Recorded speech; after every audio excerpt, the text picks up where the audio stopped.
मी लिहिलेलं आहे।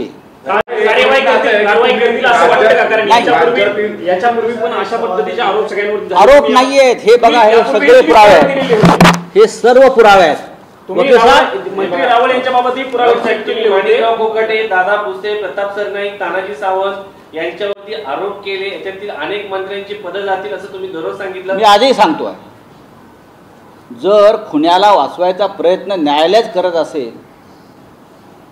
माणिक कोकाटे गुन्हेगार नाही का?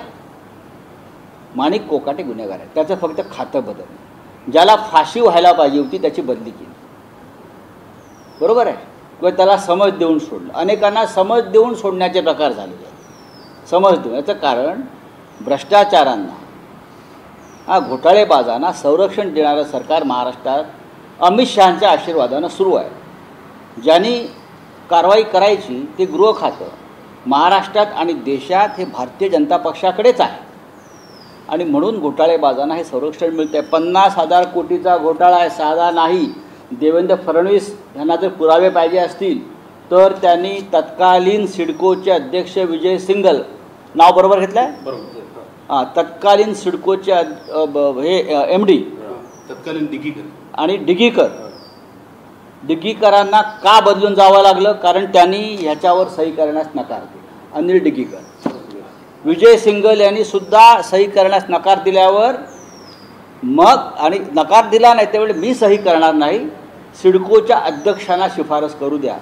त्यासाठी सिडकोच्या अध्यक्षपदी संजय शिरसाट यांना आणलं 25 दिवसासाठी, आणि त्यांच्या माध्यमातून हा 5,000 एकरचा भूखंड एकनाथ शिंदे, संजय शिरसाट यांनी बिवलकर नावाच्या व्यक्तीला दिला, ज्याचा या भूखंडावरती अधिकारच नाही। मुंबई आणि रायगडमधले जमिनीचे आजचे भाव पाहता 50,000 कोटीचा हा व्यवहार हा धर्मादाय म्हणून किंवा सामाजिक कार्य म्हणून नक्कीच केलेला नाही। त्यांचा इतिहास पाहता शिंदे आणि त्यांच्या लोकांचा, दिल्लीच्या बॉस हे सगळे पैसे देवेंद्र फडणवीस चौकशी करतील असं तुम्हाला वाटतं? बघा, मी असं म्हणालेलो आहे अमित शहाना पत्र लिहून की तुमच्यावरती आरोप होत आहेत, तुमच्यावरती बोट जात आहे। माझं म्हणणं समजून घ्या, अमित शहा हे तुमच्याकडे बोट दाखवलं जात आहे, तेव्हाही तुमची जबाबदारी आहे की या संपूर्ण घोटाळ्याची नुसती चौकशी नाही तर एकनाथ शिंदे, संजय शिरसाट यांना ताबडतोब बडतर्फ करा। याच्यावरती कोणत्याही प्रकारचा वाद प्रतिवाद करायला आमचे लोक तयार आहेत। तुम्ही फक्त पत्र लिहिलेलं आहे, आगामी पुढची रणनीती काय असेल? नाही बघा, तुम्ही पत्रातून तुम्ही कारवाई होईल अशी अपेक्षाच नाही, आणि 8 दिवसातून तो मंत्री किंवा तो विषय बाजूला जातो, नवीन अजिबात नाही। हा विषय चालवण्याची जबाबदारी पत्रकारांची नाही का? आम्ही तर प्रश्न विचारतो, आता विचारतो नाही का? एक लक्षात घ्या, आहे ना, बॅरिस्टर अंतुले यांना मुख्यमंत्री पदावरून पत्रकारांमुळे जावं लागलं। शिवाजीराव निलंगेकर पाटील या मुख्यमंत्र्यांना सुद्धा जे प्रश्न निर्माण झाले ते पत्रकारांनी निर्माण केलेले प्रश्न होते। हा विषय महाराष्ट्रातल्या आणि देशातल्या मीडियानं सुद्धा चालवत राहिला पाहिजे। हा साधा विषय नाही आहे। हजारो प्रकल्पग्रस्त नवी मुंबई आणि रायगड भागामध्ये जमिनीच्या तुकड्यासाठी ज्यांच्या जमिनी गेलेल्या आहेत ते रांगेत उभे आहेत, त्यांना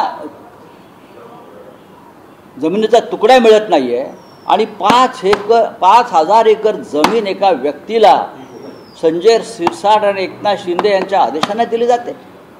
सिडकोनं 30 वर्ष ही जमीन बिवलकरांची नाही हे सांगण्यात घालवलेले आहे।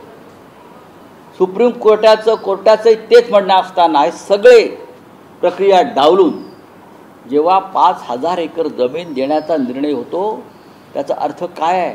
50,000 कोटी गेले कुठे, कोणापर्यंत गेले? या 50,000 कोटीला दिल्लीपर्यंत पाय फुटले आहेत, हे त्यांचेच लोक सांगतात। राज्यातल्या यंत्रणेला मागणी का करत नाहीये?